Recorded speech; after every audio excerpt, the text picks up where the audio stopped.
You learned to calm yourself down before you learned to tie your own shoes.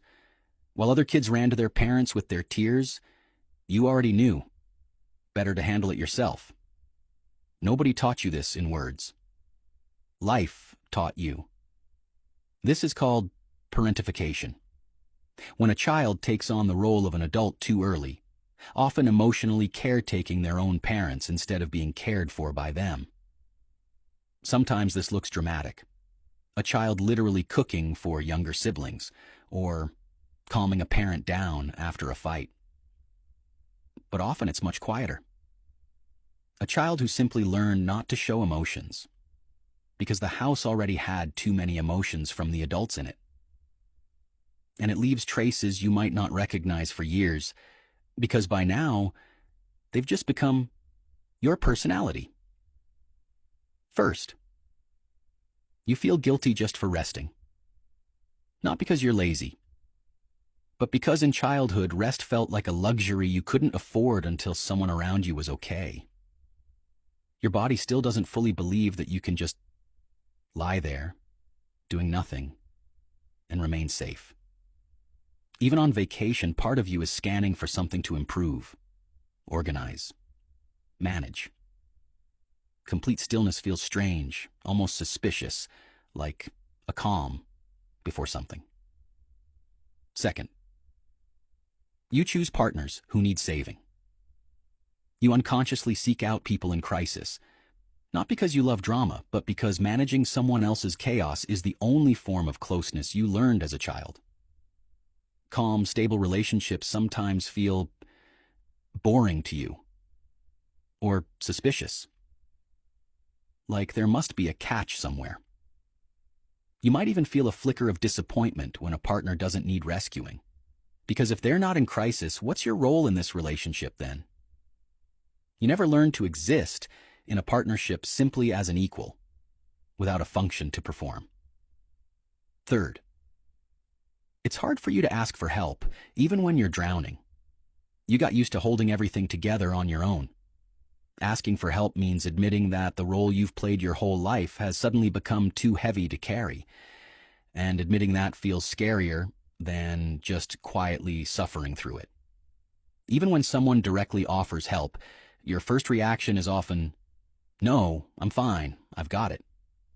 Not because you don't need support, but because accepting it means, for a moment, stepping out of the role everyone's used to seeing you in. Fourth, you constantly scan the mood of people around you. You walk into a room, and within a split second, you've read it. Someone's tense. Someone's upset. The atmosphere has shifted. This isn't intuition. It's a skill built over years. Back when your safety depended on noticing a change in an adult's mood before it escalated. Even now, as an adult, you can feel drained after seeing people. Not because of the conversation itself, but because of the constant background process of reading and adjusting that you don't even realize you're running. Fifth, you feel ashamed of your own needs. It feels normal to you when other people need something. But when you need something, an almost physical discomfort shows up. Because in childhood, your needs often came second, after the needs of the adults you were taking care of. So even something as small as, "I want pizza, not sushi," with friends can trigger an internal freeze. It's easier to stay quiet and go along with someone else's preference than to voice your own. Sixth, you don't know how to just be without a function. In any group, you automatically slip into a role: the organizer, the peacekeeper, the problem solver. Just sitting there, doing nothing, not being useful, feels almost dangerous. Like, without a function, you lose your right to be there. Even among close friends, you might catch yourself thinking, what am I even doing here if I'm not helping, organizing, fixing something? As if your presence needs to justify itself through usefulness, instead of simply being enough.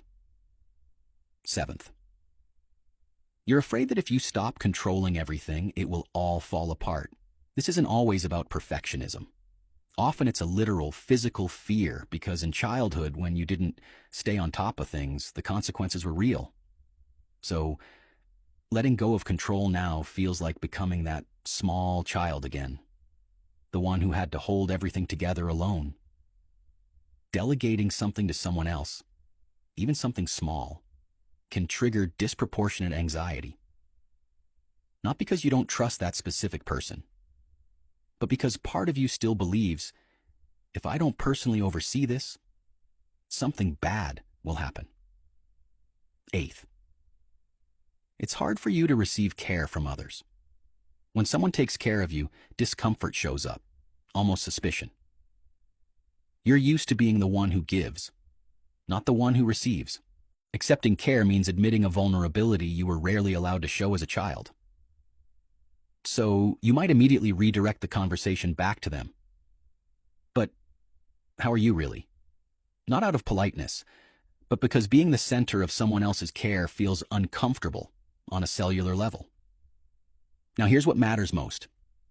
None of these habits are a character flaw. They were the smartest strategy a child could build, given the conditions they actually had. They helped you survive, stay needed, hold on to some kind of stability. But a strategy that saved you at 6 years old doesn't have to run your life at 36. So here's what to actually do about it.